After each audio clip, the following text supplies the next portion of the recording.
Hi everybody, welcome to Learner's Rehearsals. Today I'll be explaining about the anatomy and physiology of ear and nose.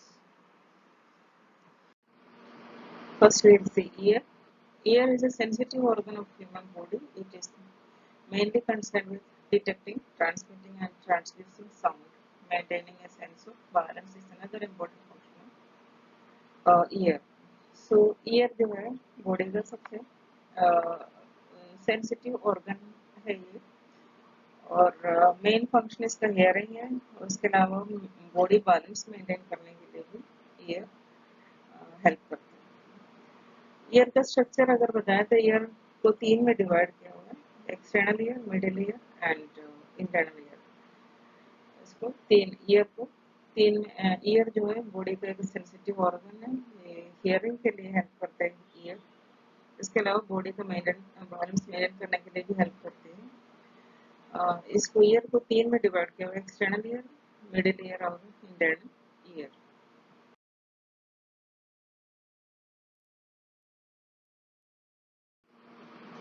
External का जो parts आपको भी दिखाया था picture में, उसको एक्सप्लेन किया हुआ है।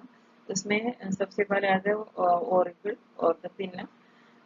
ये जो कार्टिलेज से बनी हुई है, Oracle compresses a thin plate of elastic cartilage covered by a layer of skin। इसके ऊपर से थिन का लेयर है। It consists of funnel-like curves that collect sound waves and transmit them to the middle ear.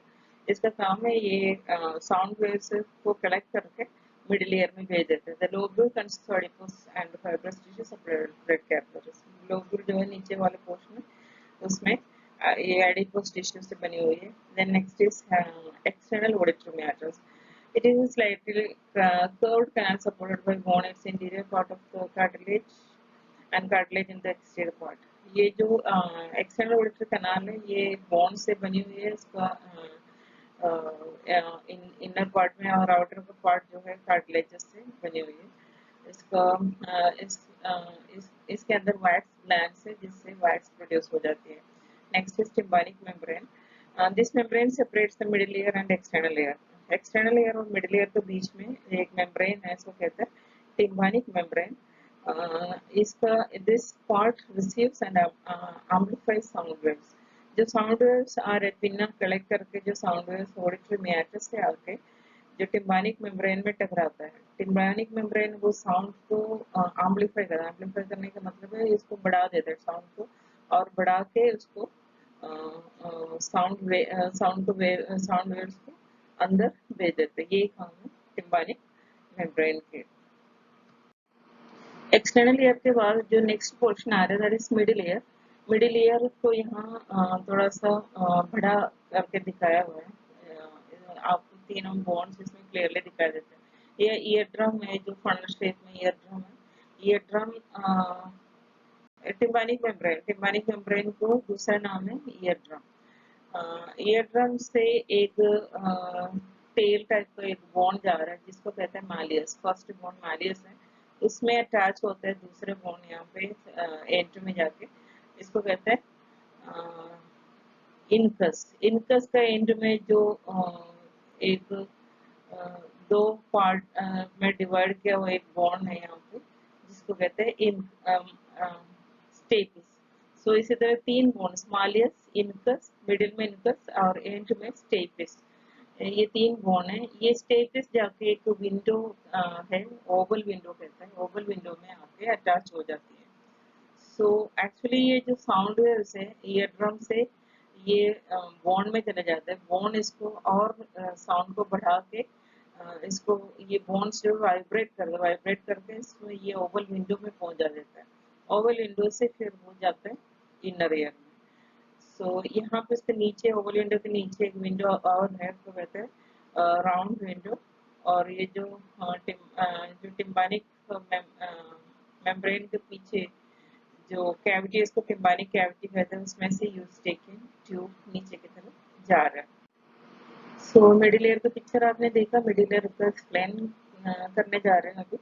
Middle ear compresses the following parts. Middle ear में क्या क्या है? सबसे पहले आता है टिम्पैनिक कैविटी। टिम्पैनिक मेम्ब्रेन के पीछे जो कैविटी है इसको टिम्पैनिक कैविटी कहते हैं।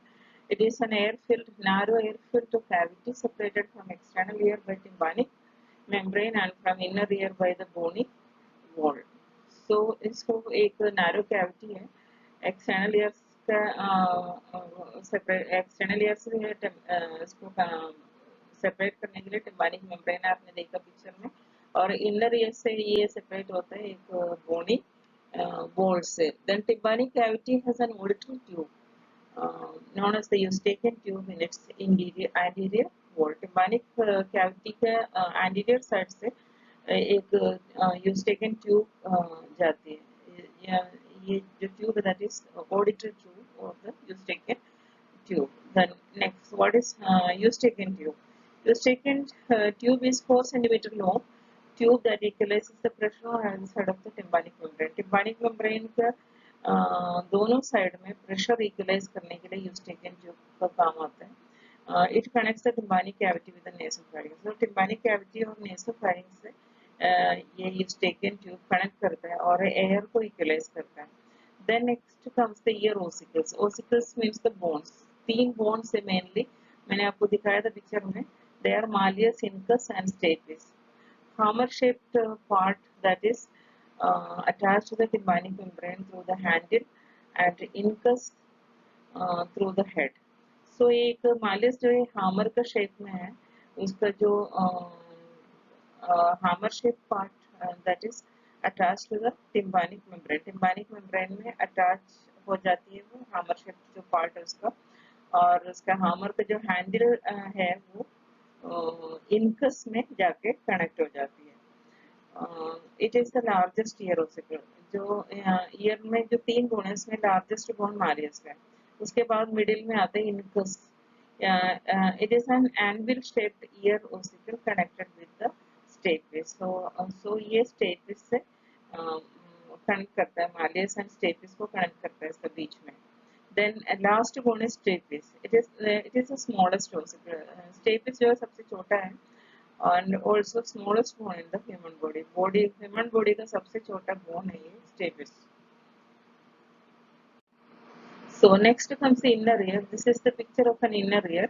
ये पिक्चर में जो पार्ट्स थे मैंने कहा था 3 सेमी सर्कुलर कैनाल्स है इसमें, और ये बॉडी का बैलेंस मेंटेन करने के लिए काम आता है इसको. ये तीनों प्लेन को रिप्रेजेंट करता है. एंटीरियर और सुपीरियर कैनाल ये ऊपर की तरफ ये दिखाया हुआ है, और पोस्टीरियर और इंफीरियर कैनाल इसके नीचे है, और लैटरल और हॉरिजॉन्टल कैनाल ये मिडिल में है. ये तीनों कैनाल 3 प्लेन को रिप्रेजेंट करता है, it maintains the body balance. और वो इसके अंदर जो कैविटी है इसके यूट्रिकल कहते हैं, और उसके नीचे दूसरा कैविटी है विच इज कॉल्ड सैक्यूल. सैक्यूल कनेक्ट होता है ये जो स्नेल शेप्ड जो कोक्लिया है इसको ये कर्व्ड स्ट्रक्चर है ये, एंड इसको कहते हैं कोक्लिया. कोक्लिया से कनेक्ट करते हैं सैक्यूल. और ये जो येलो कलर में जो स्ट्रक्चर दिखाई दे रहा है, these are nerves supplying the inner ear. Vestibular cochlear nerve है ये. Okay, so these are the parts of the inner. So we will see inner ear. It comprises 2 parts. Inner ear को 2 parts है, bony labyrinth and membranous labyrinth. 2 part है, bony labyrinth and membranous labyrinth. Bony labyrinth, the bony labyrinth comprises a vestibule, 3 semicircular canals and spirally coiled cochlea. It is filled with perilymph. So bony labyrinth आपने picture में देखा, उसके अंदर क्या क्या है, एक वेस्टिब्यूल है, 3 सेमी सर्कुलर कैनाल्स है, और स्पाइरली कोइल एक स्ट्रक्चर है विच इज कॉल्ड कोक्लिया, और इसके अंदर जो है पेरिलिम्फ है, एक फ्लूइड है, it is perilymph. Okay, that is bony labyrinth. Next is membranous labyrinth. The bony labyrinth surrounds the membranous labyrinth. जो bony labyrinth है, bone के अंदर जो membranes है उसको membranous labyrinth कहते हैं. It comprises sensory receptors and responsible for balancing and hearing. So इसके अंदर क्या है, membranous labyrinth के अंदर sensory receptors है जिसकी वजह से जिसके थ्रू जो बैलेंस बॉडी का बैलेंस मेंटेन होता है और hearing पॉसिबल हो जाती है बॉडी में. So it is filled with endolymph. Bony labyrinth में क्या था, it was filled with perilymph, लेकिन यहाँ membranous labyrinth के अंदर endolymph भरा हुआ है, एंड कंप्रेसेस 3 सेमीसर्कुलर डक्ट्स। इसके अंदर ये सेमीसर्कुलर कैनाल के अंदर जो डक्ट है इसको सेमीसर्कुलर डक्ट कहते हैं। कोक्लिया के अंदर भी डक्ट है, इसको कहते हैं कोक्लियर डक्ट। सैक्यूल, इसके अंदर सैक्यूल है। So these are the parts of the bony labyrinth. Then the sensory receptors include cristae, an organ of Corti, and ambularis maculae.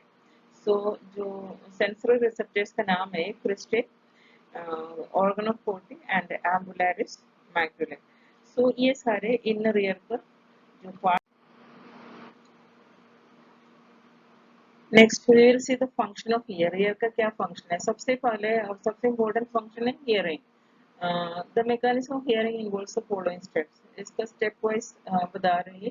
The sound waves pass through the auditory canal and reach the eardrum. ये sound waves collect होते हैं pinna में, pinna से वो auditory canal के through कहाँ पहुंच जाते हैं? ईयरड्रम में पहुंच जाते हैं। The vibrations produced pass through the tympanic membrane to the tympanic cavity. Tympanic membrane से वो टिम्बानिक कैविटी में चले जाता है।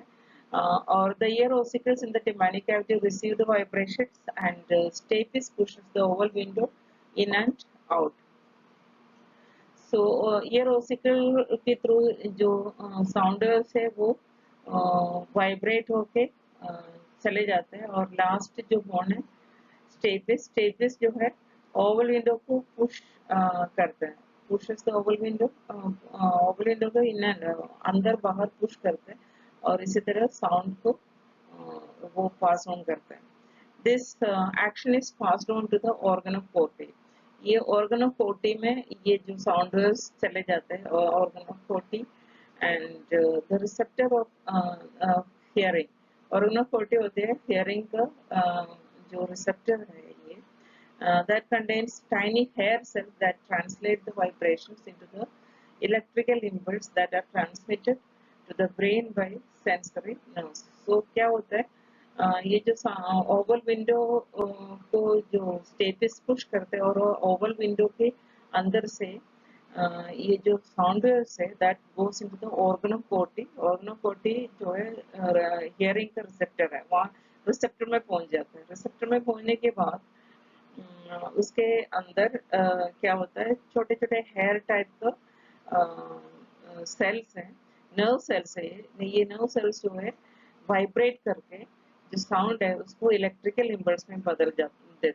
साउंड वेव्स को इलेक्ट्रिकल इम्पल्स बना देते हैं। इलेक्ट्रिकल इम्पल्स बनाने के बाद उसको रिसीव करने के लिए नर्व्स है, सेंसरी नर्व्स है। सेंसरी नर्व उसको इलेक्ट्रिकल इम्पल्स को रिसीव करके उसको कैरी करते हैं ब्रेन में। ब्रेन में जाके उसको एनालाइज करते हैं क्या साउंड है, ये एनालाइज करके डिटेक्ट करते हैं कौन सी साउंड है, किसका साउंड है, ये सब ब्रेन एनालाइज करता है। इसी तरह आपको हियरिंग पॉसिबल हो जाती है। नेक्स्ट जिसका जो फंक्शन है balance. Eustachian tube and vestibular complex are the important parts of the ear responsive for the balance. इसको जो Eustachian tube और जो vestibular complex है वो बॉडी को बैलेंस मेंटेन करने के लिए काफी हेल्प करता है। Eustachian tube equalizes the air pressure in the middle ear and maintains the balance. Eustachian tube मैंने पहले भी कहा था ये एयर जो है मिडिल ईयर और आउटर ईयर का जो प्रेशर है उसको एयर प्रेशर है उसको बैलेंस में मेंटेन करके रखता है। Vestibular complex contains receptors that maintain balance. Vestibular complex में रिसेप्टर्स है बैलेंस को मेंटेन करने के लिए।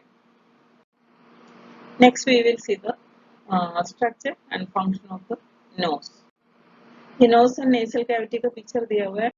इसका जो नेसल कैविटी है इसमें 3 कोनगे हैं। इसको नेसल कोनगा मिडिल, इंफीरियर एंड सुपीरियर नेसल कोनगे कहते हैं इसको। जो फोल्ड्स है नोज के अंदर जो फोल्डेड स्ट्रक्चर इसको कोनगे कहते हैं। और नेसल कैविटी का ऊपर और साइड में छोटे छोटे बोनी कैविटीज है, इसको कहते हैं sinus.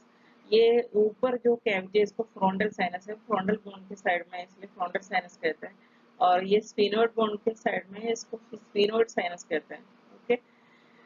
So these are two sinuses and nasal concave है और ये पीछे के पोर्शन को नेसोफैरिंक्स कहते हैं और जो नोज का ओपनिंग है उसको एक्सटर्नल नायर्स कहते हैं और जो अंदर की तरफ जो पोर्शन है उसको इंटरनल नायर्स. So ये है. Now we will see the structure of the nose. Nose में mainly the bony part it supports the bridge of the nose. Bony part जो है जो nose के bridge को support करता है. Then cartilage. Upper cartilage provides support to the sides of the nose. Upper cartilage जो है nose को side को support करता है. Lower cartilage adds width and height to the nose. It provides shape to the nostrils and nose tip. Nose के tip में और lower portion में जो cartilage इसको lower cartilage कहते हैं. The nasal cavity. Nasal cavity जो it is a hollow space through which the air flows. जो air अंदर जाने के लिए जो cavity है इसको nasal cavity कहते हैं. Then septum. The septum divides the inside of the nose into two chambers. Nose के अंदर एक septum है. वो septum की वजह से nose के अंदर दो cavities बनती हैं. Two chamber बनते हैं. It is a thin wall made up of bones and cartilage. इसमें septum bone और cartilage से बनी हुई है. Mucous membrane next. The mucous membrane lines the nose, sinuses and throat. Nose का जो कैविटी है उसको और जो साइनसेस है थ्रोट इन सबको कवर लाइनिंग करके म्यूकस मेम्ब्रेन होती है. It moistures and warms the air breathe in. जो एयर अंदर जा रहा है उसको मॉइस्चर करके वार्म रहता है mucus membrane. It also forms sticky mucus that prevents dust and other small particles into the nose. जो म्यूकस मेम्ब्रेन जो स्टिकी म्यूकस मेम्ब्रेन प्रोड्यूस करता है जो म्यूकस मेम्ब्रेन है इससे क्या होता है जो स्टिकी वो स्टिक करता है जो डस्ट पार्टिकल्स आ रहा है या छोटे छोटे पार्टिकल्स कुछ नर्व्स के अंदर जाएगा तो उसको स्टिक करके वहाँ रोक देता है अंदर जाने नहीं देता ताकि वो ये सारी चीजें अंदर गए तो वो लंग्स में पहुंच जाएगा और ब्लॉकेज हो जाएगा इन्फेक्शन भी हो सकते हैं. सो इसको प्रिवेंट करने के लिए म्यूकस बना देता है. Then turbinates. Each side of the nose contains curved turbinates and the bony ridges are lined with mucous membrane. Turbinates और concave. It is actually nose का जो side में थोड़ा सा curved portion इसको turbinates कहते हैं और इससे ridges बन जाती है mucous membrane. इसको lining करके mucous membrane भी है. Then sinuses. The bone around the nose contains hollow air-filled chambers known as the sinuses. Mucus flows into the nasal cavity from the sinuses. So bone का जो surrounding जो bone जो nasal cavity को surround करके जो bones है उसके अंदर छोटे छोटे air-filled chambers हैं जिसको कहते हैं sinuses. जो म्यूकस है वो नेसल कैविटी में साइनसेस से नेसल कैविटी में पहुंच जाती है. ये नेसल कैविटी का पिक्चर दिया हुआ है. सुपीरियर टर्बिनेट और इसको कॉन्केव भी कहते हैं. सुपीरियर टर्बिनेट, मिडिल टर्बिनेट और इंफीरियर टर्बिनेट. सुपीरियर कॉन्केव या उसको टर्बिनेट की जगह कॉन्केव भी यूज कर सकते हैं. Then vestibule. जो नोज का जो स्टार्टिंग पोर्शन इसको वेस्टिब्यूल कहते हैं एंड जो ओपनिंग पोर्शन है उसको कहते हैं एंटीरियर नारिस. देन ये फ्रंटल साइनस है. क्रिब्रिफॉर्म प्लेट है. यहाँ पे क्रिब्रिफॉर्म प्लेट के साइड में जो है देयर इज इसका सुपीरियर टर्बिने है. Then sphenoid sinus. Sphenoid bone के बीच में जो कैविटी है उसको स्फीनोइड साइनस कहते हैं and this portion is called sella turcica. ये जो क्या कहते हैं छोटा सा डिप्रेशन है बोन का that is sella turcica. Then pharyngeal tonsil. यहाँ पे फायरिंजियल टॉन्सिल्स अटैच किया हुआ है जो फायरिंग्स का साइड में.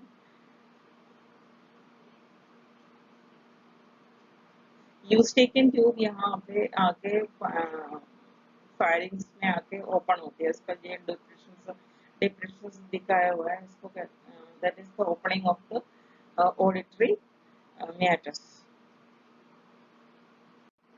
We'll see the functions of the nose. Helps in inhalation. The prosopagnosia respiration starts in the nose. The oxygen enters into the nose through the nostrils and exits the same way during the exhalation. The nasal cavity opens into space called choana, which further opens into the nasopharynx. The air then enters into the oropharynx and finally reaches the lungs via larynx, trachea and bronchi. ये सब हमने respiratory system में पढ़ा था। ये जो nostril से air नेसोफारिंग्स में जाता है, नेसोफारिंग्स ओरोफारिंग्स से वो ट्रकिया ब्रोंकी के थ्रू लंग्स में पहुंच जाता है। We have seen this before. Then purification of inhaled air, lungs के अंदर एयर प्यूरिफाई हो जाती है, ये भी आपने रेस्पिरेटरी सिस्टम में पढ़ा था। The nose hair also moistures and warms the air so that it resembles the air temperature and moisture within the lungs. Nose में हेयर से वो और इसका म्यूकस मेम्ब्रेन भी है, इसकी वजह से जो एयर अंदर जाते हैं वो ह्यूमिडिफाई हो जाती है और वार्म रहती है। देन तो एयर को ह्यूमिडिफाई करना, वार्म रखना उसका काम है। एयर को प्यूरिफाई करना भी लंग्स का जो नोज का काम है। और इनहेलेशन और एक्सहेलेशन, इनहेलेशन होता है एयर अंदर भेजना और एक्सहेलेशन भी नोज की थ्रू होती है। The nasal conchae that is spiral structure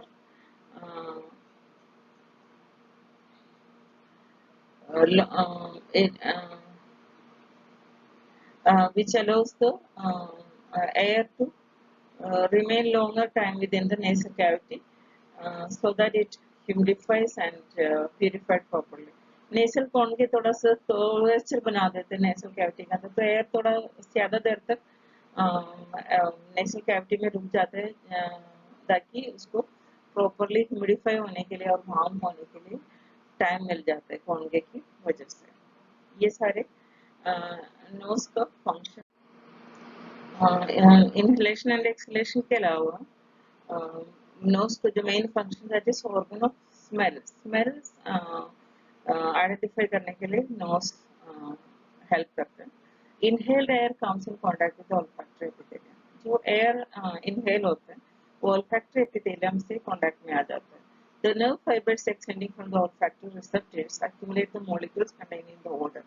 So इसमें क्या होता है, जो olfactory receptors के nerve endings आ रहे हैं वो जो एयर में जो odor है, odor means smell, smell है उसको स्मेल मॉलिक्यूल्स को, स्मेल का जो स्मेल कंटेनिंग मॉलिक्यूल्स को एक्यूमुलेट करके उसको ऑल्फैक्टरी बल्ब में भेज देते हैं।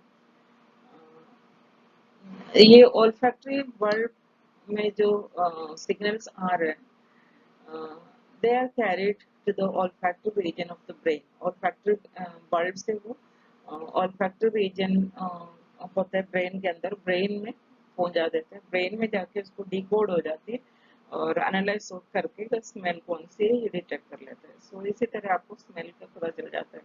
Next is sense of taste, taste पता लगाने के लिए भी इसका जो नोज हेल्प करता है।